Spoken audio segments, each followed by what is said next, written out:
సద్గురునాథ్ భగవాన్ కి జై. భక్తులకు మరియు యూట్యూబ్ అభిమానులకు హృదయపూర్వకంగా నమస్కారాలు.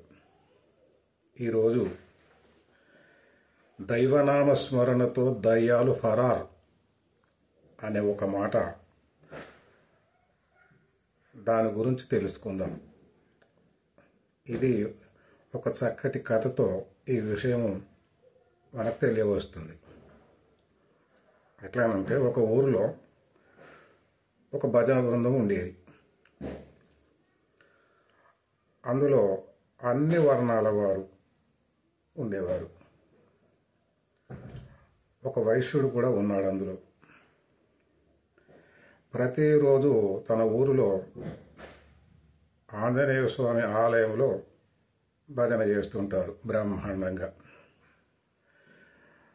ఆ స్వామికి ఒక కొబ్బరికాయ, అగరబత్తీలు, చక్కెర, పండు, పలహారం ఇలా నైవేద్యాన్ని పెడుతూ తీర్థప్రసాదాలు తీసుకొని భజన ముగిస్తారన్నమాట ప్రతిరోజు.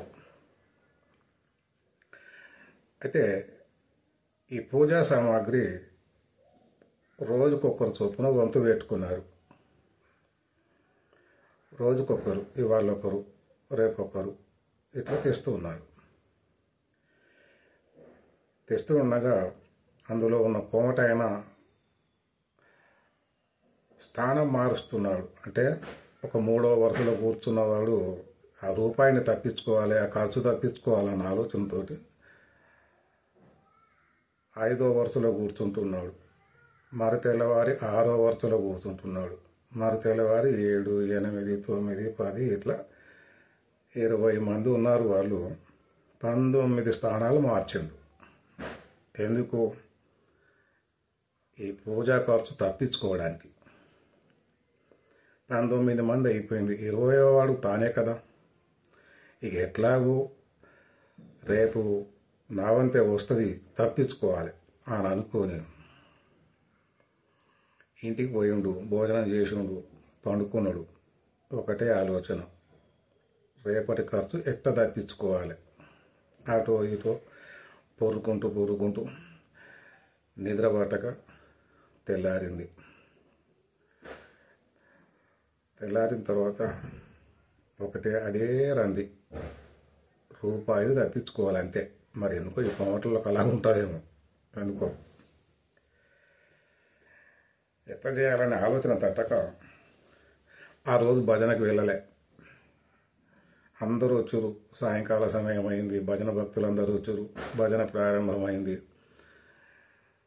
మరి నిన్ననే అనుకున్నాము ఈ షావుకారి వంతు పూజా ద్రవ్యాలు అనుకున్నాం. మరి ఆయన ఇవాళ రాలేదు కదా, ఎట్లా అని అనుకుని ఆ రోజు ఇంకొకరు ఎవరో సరేలేగా నేను ఇవాళ తెస్తానని చెప్పి ఒక ఆయన తెచ్చిండు. భజన పూర్తి చేసుకున్నారు. తీర్థప్రసాదం తీసుకొని ఇంటికి వెళ్ళిపోయారు. మరి తెల్లవారింది. మళ్ళీ తెల్లవారు వరకు సేటుకు మరీ ఆందోళన. ఈరోజు కూడా తప్పదా లేదా అని అనుకున్నాడు. ఆ రోజు కూడా భజనకు వెళ్ళలే. అరే నిన్న రాలేదు, ఇవాళ రాలేదు, సేటు ఎందుకని కావచ్చు అని చెప్పి తక్కిన భజన భక్తులు ఆలోచనలు మొదలుపడ్డారు. ఇక ఎట్లాగో ఇవాళ గుడికాడికి వచ్చినాం, భజన చేద్దాం, భజన చేసి రేపు కనుక్కుందాం అతను రాని సంగతి ఏందో అని చెప్పి భజన చేసుకున్నారు. వారి ఇళ్ళకి వెళ్ళిపోయినారు. మరి తెల్లవారింది.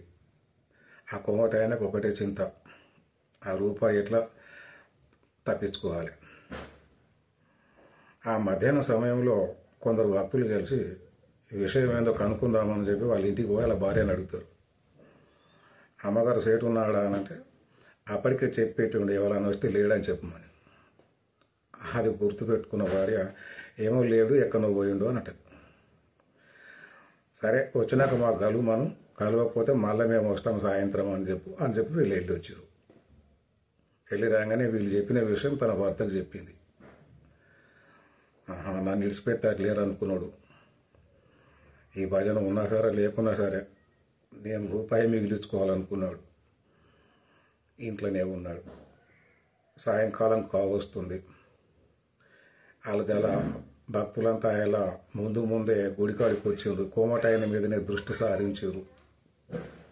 ఇవాళ పోవాలి, సేటును పట్టుకురావాలి, పూజ ఖర్చు ఆయన చూతి పెట్టియాలి, భజన చేపియాలని పట్టుబట్టి ఈ తక్కిన 19 మంది ఆ సేటు ఇంటికి వెళ్తున్నారు.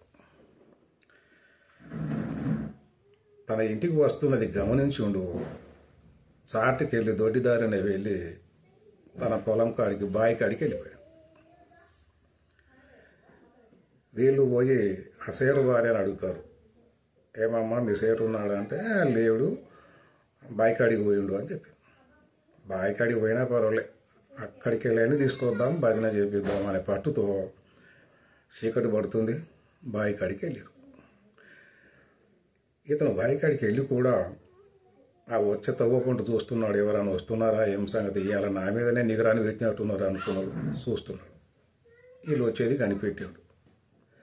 కనిపెట్టి అక్కడ జీతగాళ్ళు ఉన్నారు, ఒరే నా కొరకు ఎవరైనా వస్తే లేడని చెప్పుర్రా అని చెప్పిండు. పోయి గడ్డివాములో జాగున్నాడు.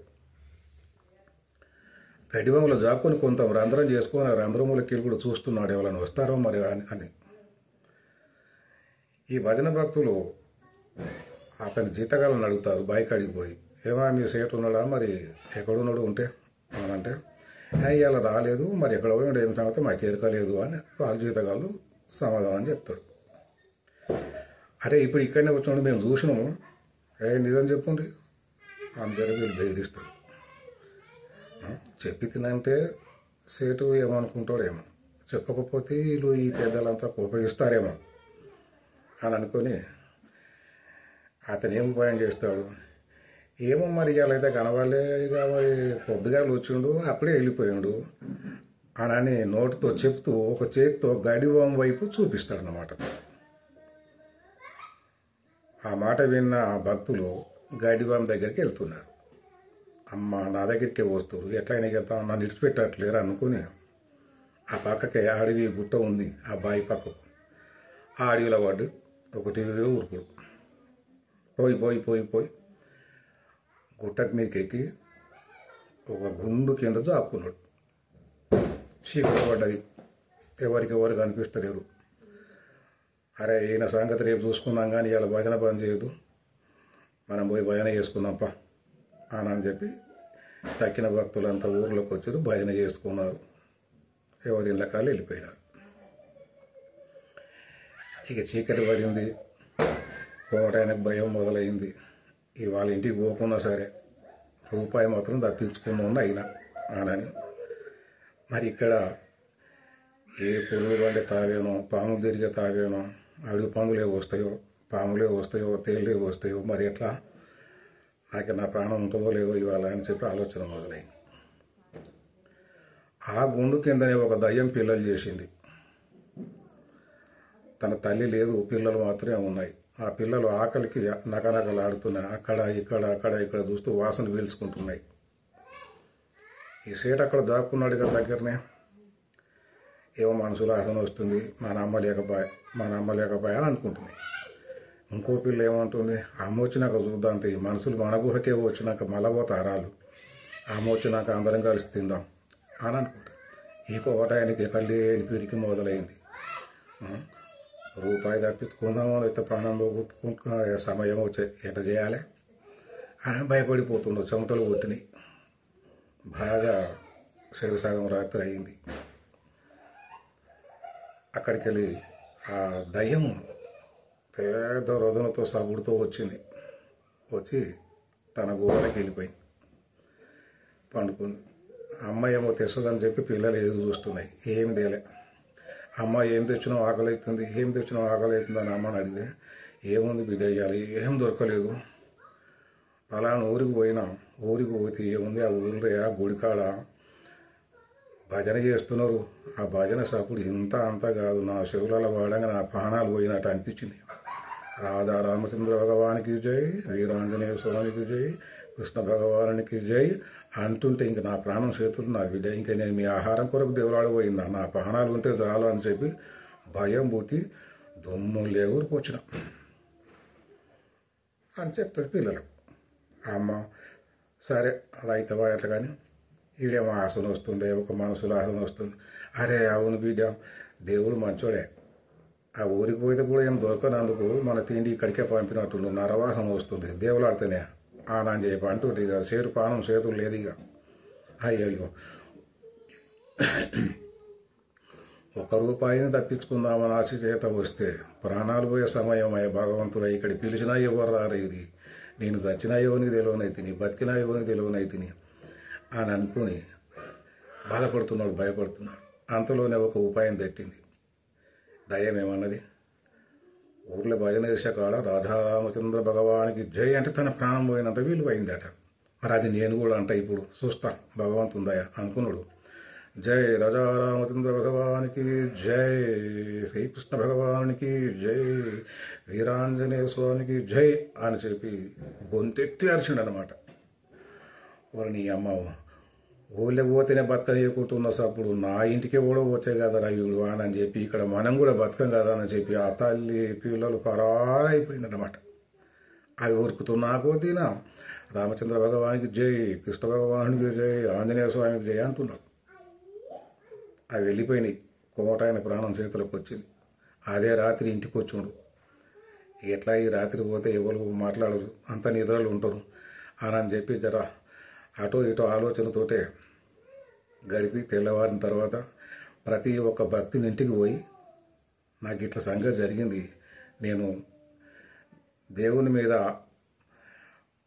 నాకు నమ్మకం లేక రూపాయి తెప్పించుకుందామని చెప్పిపోతే నా ప్రాణాలకే ముప్పు వచ్చింది. దైవనామ స్మరణ ఎంత బలమైందో నాకు ఈరోజు రాత్రికి ఇట్లా ప్రత్యక్షంగా తెలిసి వచ్చింది. దయ్యం లేకపోతే నన్ను అనవసరంగా మింగేది. రాజా రామచంద్ర భగవానికి జై అంటే నన్ను మింగతానికి వచ్చిన దయ్యం పోయింది. ఈ దేవుని భజనలో గింత బలం ఉంటుందని, గింత ఫలం ఉంటుందని నేను ఇప్పుడు ప్రత్యక్షంగా తెలుసుకున్నా. కానీ నేను అపరాధం చేసిన మీ పట్ల మిమ్మల్ని కూడా శ్రమ పెట్టించిన.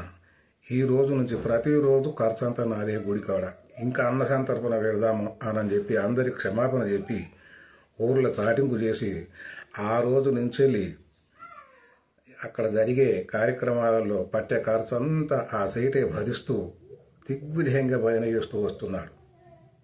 మిత్రులారా, దీనివల్ల దైవనామస్మరణతో దయ్యాలు పరారు అని అందుకే అన్నారేమో మన పెద్దలు. ఈ మాట మీతో పంచుకుందామని ఈరోజు గోధుమకుంట పోచయ్య. సద్గుణ భగవానికి జై.